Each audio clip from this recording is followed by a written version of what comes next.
obviously great win, extremely hard fought. From beginning to end, I know obviously we had an 18-point lead in the first half, and I think you have all watched enough basketball to know that 20-point leads in the first half are not anything in the way the game is played with threes and players' abilities to score. So loved our fight and loved so many contributions from everybody tonight. So again, good team win, big shot obviously by Trey at the end, but a lot of people made a lot of plays. Hey Coach, just wondering, 7.3 seconds left, what was said in the huddle and kind of the play that you drew up for the team? Yeah, we knew well. We told them we don't have any more timeouts, so that was important. We had to have a backup if we couldn't get the ball where we wanted to get it to. We had told Trey where to go get it, but we also told him where, again, if you couldn't get it where we told you to get it, which is where he did, then you can break it off and get to a spot. Again, without going into all of that, there was where you can, and then an option, and then if we can't at all, what we had to do. Obviously the guys executed great, that was huge. I think one of the things that's so important to notice in a situation like that is the level of calm that Trey has in that to drive the ball hard against arguably their best defender, pump fake, step through, do all the things and keep his composure to make a shot like that. And so, again, I told him all of those things, hey, pump fake, step through, and keep your composure. That is a joke, by the way. But that's a great player making a great play. That's really what it is. And just in terms of the second half in general, I know it was a really back and forth fight, but what did you just see from everyone coming together? I know the big word's been accountability, just kind of everyone holding themselves accountable and coming together to get the win. The word I'll use right now isn't necessarily accountability, but it's, I'm not even sure how to phrase it.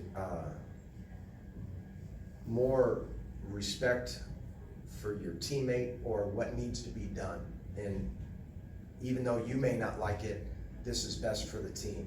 So for example, and I'm not saying guys did or didn't like decisions that were made, but a lot of tough decisions were made, meaning Onyeka played, I think, 48 straight minutes for a stretch there. So he comes in, literally may have played 17 straight minutes. And with that, I know he's tired, and I know there's been some situations where he's had to switch onto the ball, he's had to run from the perimeter to go and rebound, and I kept asking him in the timeouts that we were taking, are you good? Are you good? But his ability to step up and do that, because everybody they were small out there. Now they did have stretches where Claxton was out there too, but for the most part they were small. Bogey had it going. Dre had a tough night in regards to he gets 2 fouls early. We leave him out there again. He comes in the second half. Now he's got 4 and he sat for a while. And so I made a decision where I pulled him out and brought Bogey back.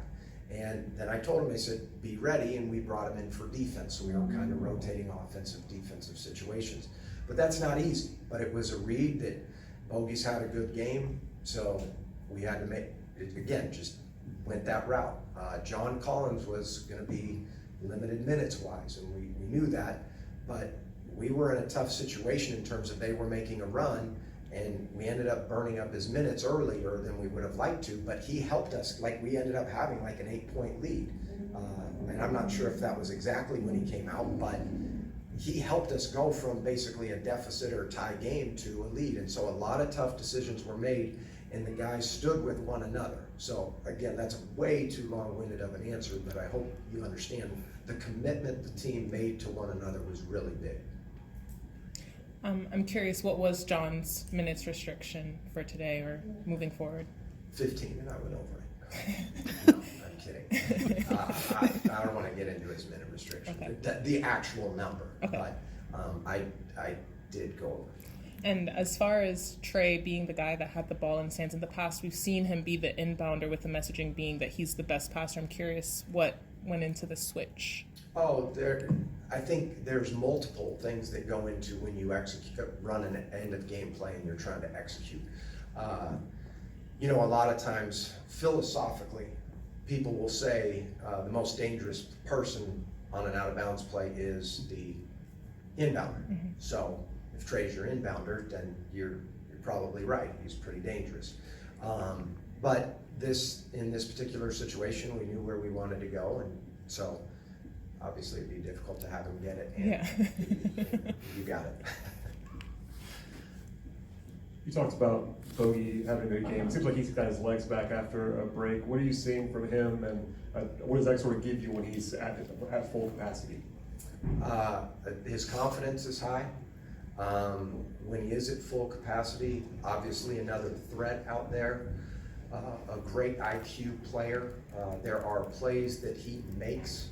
There's plays that we call and plays that he makes. And from a coaching perspective, you're always wanting, it's not about the play we run, it's about the play we make. So when he's at his highest, he's really helping the collective IQ of the team, just with how cerebral he is. And then plain and simple, just make shots. He makes shots. And you know, and then on the other end of the floor, he's, you know, he can defend his position. And, you know, the biggest thing is he allows that we can switch and do the things that we do with him. But again, on the other end of the floor, he knows his job. Even with John having a minutes restriction tonight, how did you feel that he played overall? I mean, had a nice alley-oop and different things tonight. Yeah, that's, you know, you think about the lob that Trey threw him. Actually, it was a weird play from the standpoint of they blew the whistle, and I guess they just did it to, I thought there was a foul on the play. Now, meaning I thought because they blew the whistle there was a foul on the play, not because I thought there was a foul on the play. But he went up and got it, and I thought from my perspective, like you worry about rust. Like we talked about that the other day. Here you have a guy that's now been out not only as long as everybody else, but one or another game as well. So I was really pleased with how well he played. You know, shot, you know, 3. I think early in the game, you could tell that he was trying to find his rhythm, like real early. And so out of the first time out, we ran a play that we felt could help him with that. So overall, a positive, but I know he'll continue to move in the right direction, you know, just being his first game back. With Brooklyn and their threes, obviously, like they were 1 for 11 for a stretch there to start off, and then are able to hit 14 in the game. Was that just they were getting good looks early on, they weren't falling, or did something change for them in that second half? No, I think there was a combination of things. Some of it was just one-on-one step back, shoot a 3. Some of it was penetration and kick, like the one at the end of the game. They drive the ball middle, and you know, maybe more help than we needed. Don't need to go into all of that as much as they kick it out. So the drive and kick, you know, the step back individual defense, and when you look, again, the stat sheet tells part of the story. Both teams only had, with the amount of points that were scored, both teams only have 20 assists because there's a lot of people going and making plays off of switching, and so there always isn't the kick out. But I think their threes come from, in certain situations, from where they normally get them.